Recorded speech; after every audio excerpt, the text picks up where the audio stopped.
আপনাদের স্বাগত জানাই। আমি আমার আলোচনা শুনবার জন্য ভূ রাজনীতি, ভূ অর্থনৈতিক বিবেচনায় বাংলাদেশ কোথায় দাঁড়িয়ে, কার সঙ্গে তার সুসম্পর্ক, কার সঙ্গে তার বৈরিতা, সেগুলো নিয়ে অনেক রকমের আলোচনা আমরা গত কয়েক বছর ধরেই করছি, শুনছি।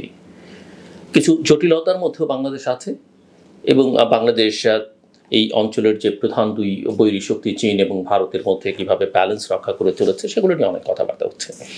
5ই অগস্টের পট পরিবর্তনের পর বাংলাদেশ আসলে কোন দিকে ঝুঁকে পড়ছে, বিশেষ করে অতি সম্প্রতি বাংলাদেশের অন্তর্বর্তীকালীন সরকার প্রধান প্রফেসর মোহাম্মদ ইউনূসের চীন সফর এবং সেই সফরকে কেন্দ্র করে চীনের নানা সহায়তার আশ্বাস, সেগুলো নিয়ে নানা মহলে নানা রকমের আলোচনা আছে। চীন বাংলাদেশের দীর্ঘদিনের ডেভেলপমেন্ট পার্টনার, আমরা জানি। অনেকে দৃশ্যমান প্রকল্পে, বিশেষ করে অবকাঠামোগত খাতে চীনের ঋণ আছে, সহায়তা আছে, এগুলো দৃশ্যমান। সবাই মনে করছেন যে অনেক কিছু তারা করছে, কিন্তু এর মধ্যে অনেক ফাঁক ফোকর আছে, অনেক রকমের স্ট্র্যাটেজিক ইস্যুজ আছে এবং এর মধ্যে করাপশনও একটা বড় ইস্যু। ঠিক যেগুলো প্রয়োজনীয় দেখা যায় না, সেই সব জায়গায় চীনের ইনভেস্টমেন্ট খুব বেশি বা সহায়তা, আর্থিক সহায়তা আমরা দেখি না। অনেকদিন ধরেই বাংলাদেশের নদী ব্যবস্থাপনা চীন অংশ নিতে চাইছে এবং বাংলাদেশের নদী ব্যবস্থাপনায় বিশেষ করে তিস্তা প্রকল্প নিয়ে অনেক কথা হয়েছে। ভারতের সহযোগিতা, ভারতের বৈরিতা, চীনের সহযোগিতা, কে কি করবে এবং বাংলাদেশে আসলে কি করা উচিত, সেগুলো নিয়ে অনেক কথাবার্তা হচ্ছে। বাংলাদেশের নদী ব্যবস্থাপনায় চীনের সম্ভাব্য সহযোগিতা নিয়ে আলোচনা এখন দেশীয় এবং আন্তর্জাতিক নীতি নির্ধারণী মহলে আমরা লক্ষ্য করছি এবং এই আলোচনাটা অত্যন্ত গুরুত্বপূর্ণ আলোচনার বিষয় হয়ে দাঁড়িয়েছে। বাংলাদেশের নদ নদীর প্রকৃতি, চীনের নদী ব্যবস্থাপনার অভিজ্ঞতা এবং অতীতের বিদেশি প্রভাবিত পরিকল্পনার ফলাফল যদি আমরা বিশ্লেষণ করি, তাহলে দেখা যায় যে এই সহযোগিতা যেমন সম্ভাবনার একটা বড় দ্বার খুলে দিতে পারে, তেমনি অন্ধ অনুসরণের ফলে দীর্ঘমেয়াদী বিপর্যয়ের আশঙ্কাও উড়িয়ে দেওয়া যায় না এবং বিপর্যয়টা অবশ্যই বাংলাদেশের জন্যে, বাংলাদেশের দিক থেকে সেটা কিন্তু আমাদের মাথায় রাখা দরকার। নদী ব্যবস্থাপনায় চীনা সহযোগিতার সূচনা এবং এর বর্তমান যে প্রেক্ষাপট, সেটা একটু আলোচনা করি। যদি এই আলোচনার এই পর্যায়ে বাংলাদেশ চীন দ্বিপক্ষীয় সম্পর্কের প্রেক্ষিতে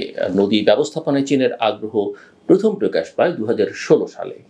তখন শেখ হাসিনা সরকারে তিনি প্রধানমন্ত্রী। চীনা প্রেসিডেন্ট শি জিনপিং এর বাংলাদেশ সফর করবার ঠিক আগে অনেকেরই স্মরণ থাকবার কথা, তখনই বেল্ট অ্যান্ড রোড ইনিশিয়েটিভ বা বিআরআই এর আওতায় চীন $11 বিলিয়ন ঋণ প্রদানের ঘোষণা দেয়। চীনের এই প্রস্তাবনায় বাংলাদেশ পানি উন্নয়ন বোর্ড বা পাউবো এবং চীনা কোম্পানি পাওয়ার চায়নার মধ্যে আলোচনার একটা সূত্রপাত ঘটে। এই আলোচনার অর্থাৎ পাউবো এবং চীনের কোম্পানির এই আলোচনার ধারাবাহিকতায় স্থায়িত্বশীল নদী ব্যবস্থাপনা কর্মসূচি নামে একটি প্রস্তাবিত পরিকল্পনার খসড়া তৈরি করা হয় এবং যেটির মূল লক্ষ্য ছিল বাংলাদেশের বড় নদীগুলোর দীর্ঘমেয়াদী ব্যবস্থাপনা এবং পুনরুদ্ধার। আপনারা যদি স্মরণ করেন সেই সময়কার কথা, অনেকেই স্মরণ করতে পারবেন। পরবর্তীতে বাংলাদেশের তিস্তা নদী নিয়ে ভারত বাংলাদেশ বিতর্কের পরিপ্রেক্ষিতে, এবং এই বিতর্ক অনেক পুরনো বিতর্ক, এই বিতর্কের পরিপ্রেক্ষিতে চীনের সাহায্যকে বিকল্প হিসেবে বিবেচনা করা হয়। ফলে যমুনার বদলে তিস্তা নদীকে অগ্রাধিকার দিয়ে তিস্তা নদী পুনরুদ্ধার ও ব্যবস্থাপনা প্রকল্প প্রণয়ন করে পাওয়ার চায়না, চীনের এই কোম্পানি। কিন্তু প্রকল্পটির বাস্তবায়নে বাংলাদেশের অভ্যন্তরে রাজনৈতিক দ্বিধা এবং ভারতের আপত্তির ফলে প্রকল্পটি থমকে যাওয়ার অন্যতম একটা বড় কারণ হয়ে দাঁড়ায় এবং ভারতও এগিয়ে এসে একসময় বলে যে আমরাই এটা করে দিব, যদিও তিস্তার পানির যে সংকট সেটা ভারতের সঙ্গে বা ভারতের অনীহা বা অনাগ্রহের কারণেই বাংলাদেশি সংকটে আছে এবং দীর্ঘদিন ধরে এই সমস্যার কোনো নিষ্পত্তি বাংলাদেশ করতে পারছে না ভারতের সঙ্গে। সাম্প্রতিককালে অধ্যাপক মোহাম্মদ ইউনূসের চীন সফরে তিনি আবারও তিস্তা নদী সহ নদী ব্যবস্থাপনায় চীনের সক্রিয় অংশগ্রহণের ইচ্ছা প্রকাশ করেন। তিনি এমনকি চীনের পানি সম্পদ মন্ত্রীর সঙ্গে বৈঠকে বাংলাদেশের নদ নদীর জন্যে 50 বছরের একটা মহা পরিকল্পনা তৈরির অনুরোধ জানান। বিষয়টি অর্থাৎ প্রফেসর মোহাম্মদ ইউনূসের এই প্রস্তাব আপাত দৃষ্টিতে আশাব্যঞ্জক মনে হলো, এর পেছনে রয়েছে বেশ কিছু উদ্বেগ এবং সতর্ক বার্তা। আমি জানি না প্রফেসর মোহাম্মদ ইউনূস বা তার সরকার এই বিষয়গুলো বিবেচনার মধ্যে কখনো নিয়েছেন কিনা। একটা বিষয় আমাদের সবসময় মাথায় রাখতে হবে, পূর্বের অভিজ্ঞতা এবং বাস্তবতা এই দুটোকে মুখোমুখি দাঁড়িয়ে আসলে সবকিছু ভাবতে হবে। বাংলাদেশের নদী ব্যবস্থাপনায় বিদেশি পরিকল্পনার ইতিহাস একেবারে খুব যে নতুন তা নয়। 50-এর দশকে যুক্তরাষ্ট্রের ইন্টারন্যাশনাল ইঞ্জিনিয়ারিং কোম্পানি IECO বাংলাদেশের জন্য একটি বিশদ পানি সম্পদ ব্যবস্থাপনা মহাপরিকল্পনা প্রণয়ন করে। এই পরিকল্পনাটির মূল ভিত্তি ছিল বাণিজ্যিক পন্থা, যা বিশেষ করে বেষ্টনী পন্থা নামেও পরিচিত। এটি প্লাবনভূমিকে নদী থেকে বিচ্ছিন্ন করবার লক্ষ্যে অসংখ্য বাঁধ, স্লুইস গেট নির্মাণ এবং নদীকে নিয়ন্ত্রণ করার একটি কৌশলগত ব্যবস্থা ছিল বলা যেতে পারে। তো এই প্রস্তাবনা, এই ধারণা একেবারে যে নতুন সেটা একেবারেই নয়। সো যে কথা বলছিলাম যে এই মডেল বাস্তবায়নের ফলে বাংলাদেশের নদ নদী ক্রমাগত সংকুচিত এবং মৃতপ্রায়, প্রাকৃতিক প্রবাহ বন্ধ হওয়ায় নদীর পানিবাহিত বা পলিবাহিত যে ভূমি গঠনের প্রক্রিয়া সেটা ভেঙে পড়ে। প্লাবনভূমি হারিয়ে গিয়ে একদিকে যেমন ভূমি উর্বরতা হ্রাস পেয়েছে, অন্যদিকে জলাবদ্ধতা এবং নদী ভাঙনের ঝুঁকি বহুগুণে বেড়ে গেছে। নদী ভাঙন আমরা দেখতে পাই সারা দেশেই হচ্ছে, জলাবদ্ধতাও আমরা প্রতিনিয়ত, বিশেষ করে একটু বৃষ্টি টেষ্টি হলে তো আমরা সারা দেশের মানুষই সেটা লক্ষ্য করি। এখন চীনা নদী ব্যবস্থাপনা নিয়ে যদি আমরা কথা বলি এবং তার বাস্তবতা এবং সীমাবদ্ধতাগুলো কি, চীন যে নদী ব্যবস্থাপনা মডেল অনুসরণ করেছে তা বাংলাদেশের বাস্তবতার সঙ্গে সরাসরি মিল খুঁজে পাওয়া একেবারেই। চীনের ইয়াংশি এবং হুয়াংহো নদীগুলো সম্পূর্ণভাবে চীনের অভ্যন্তরে প্রবাহিত এবং পার্বত্য অঞ্চলের উপর দিয়ে প্রবাহিত হওয়ায় সেসব নদীর উপর বিপুল সংখ্যক বাঁধ নির্মাণ সম্ভব হয়েছে চীনে। 3 গিরিখাত বাঁধ বিশ্বের সর্ববৃহৎ জলবিদ্যুৎ উৎপাদন কেন্দ্র। ইয়াংশি নদীতে নির্মিত হওয়ায় নদীর পরিবাহিত প্রবাহ প্রায় 90% হ্রাস পেয়েছে, যা ডেল্টার একটা বড় ধরনের বলা যেতে পারে অবক্ষয় ঘটাচ্ছে। বাংলাদেশের ক্ষেত্রে এই ধরনের প্রকল্প বাস্তবায়ন সম্ভব নয়, এটা বিশেষজ্ঞদের অনেকেই মনে করেন। কারণ হচ্ছে যে বাংলাদেশের নদীর 90% জলপ্রবাহ সীমান্তের বাইরে থেকে আসে এবং প্রবাহের ঋতুভেদে অত্যন্ত প্রকট, ফলে বাঁধ নির্ভর মডেল কার্যকর হওয়ার সম্ভাবনা খুবই কম, বরং পরিবেশগত এবং সামাজিক বিপর্যয় ডেকে আনতে পারে এই পরিকল্পনা, যেটা চীনের সঙ্গে করবার চিন্তা হচ্ছে। এখন পাওয়ার চায়নার তিস্তা প্রকল্প, এটা নিয়ে অনেকের মধ্যে নানা রকমের প্রশ্ন আছে, উদ্বেগ আছে। তিস্তা নদী পুনরুদ্ধার প্রকল্পে পাওয়ার চায়না যেভাবে নদীর গড় প্রস্থ এবং প্রস্থ 3000 মিটার থেকে 816 মিটারে কমিয়ে আনার প্রস্তাব দিয়েছে, তা শুধুমাত্র প্রকৌশলগত নয়, অর্থাৎ ইঞ্জিনিয়ারিং দিক থেকে নয়, পরিবেশগতভাবে অত্যন্ত ঝুঁকিপূর্ণ। নদীর প্রাকৃতিক চরিত্রের এমন আমূল পরিবর্তন দীর্ঘমেয়াদী নদীর প্রবাহ, পরিবেশ এবং জীববৈচিত্র্যের উপর মারাত্মক প্রভাব ফেলতে পারে বলে অনেক বিশেষজ্ঞ মনে করেন এবং তাদের এই বিশ্বাস বা মনে করবার পক্ষে যথেষ্ট বৈজ্ঞানিক যুক্তি রয়েছে বলে আমার কাছে মনে হয়। উল্লেখযোগ্য হচ্ছে এখানে এই বিষয়গুলো যে এখনো এই প্রকল্পের কোনো সম্ভাব্যতা সমীক্ষা জনসমক্ষে আনা হয়নি, যা একটা বড় উদ্বেগের বিষয়। গণশুনানির আয়োজন হলেও তা প্রকল্পের মূল ঝুঁকি, সম্ভাব্য পরিবেশগত এবং সামাজিক প্রভাব বিষয়ে কোনো স্বচ্ছতা সৃষ্টি করতে পারেনি।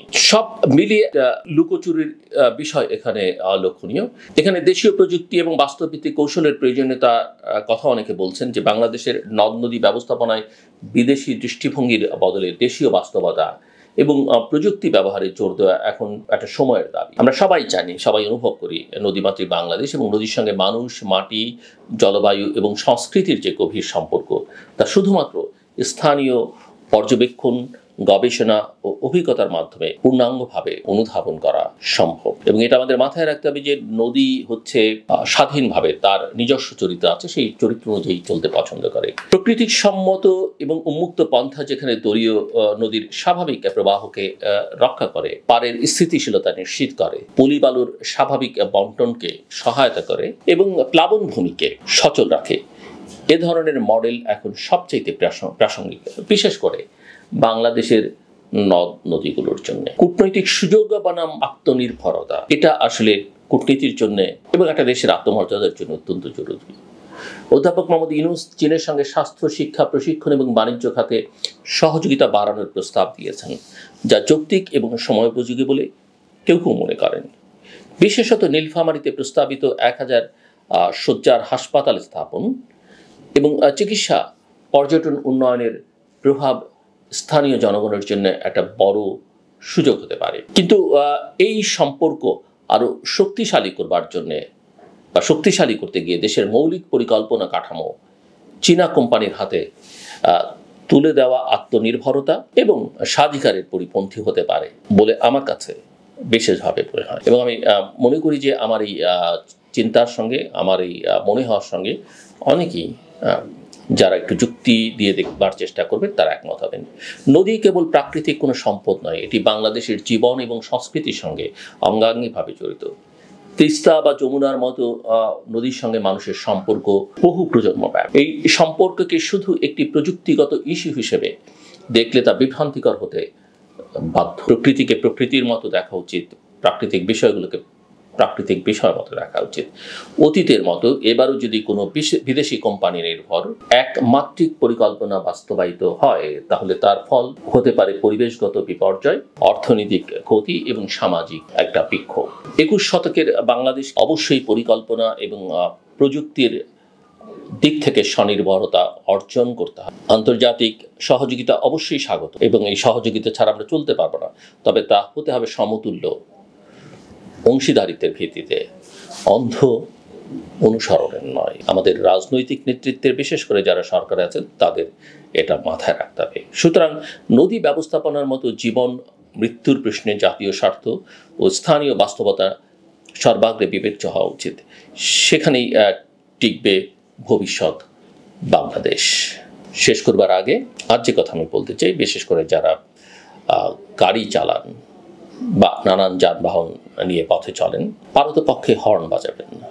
পৃথিবীর কোনো সভ্য দেশে গাড়ির হর্ন কিন্তু শোনা যায় না। এটা এক ধরনের শব্দ দূষণ, বিরক্তিকর। অনেকে দেখা যায় রাস্তায় ট্রাফিক আছে, গাড়ি সামনের গাড়ি নড়তে পারছে না, কিন্তু তারপরে হর্ন বাজিয়েই চলেছেন।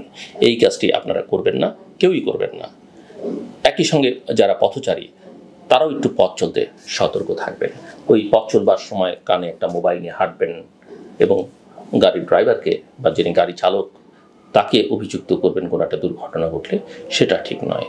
সো যারা পথ চলবেন হেঁটে তারা সাবধানে চলবেন, আর যারা গাড়ি চালাবেন যে কোনো ধরনের যানবাহন, সেটা রিক্সা হোক, বাস হোক, ট্রাক হোক, প্রাইভেট কার হোক, মোটরসাইকেল হোক, হর্ন বাজাবেন না, পারতপক্ষে বাজাবেন না। আপনাদের সবার জন্য শুভকামনা। ভালো থাকবেন সবাই।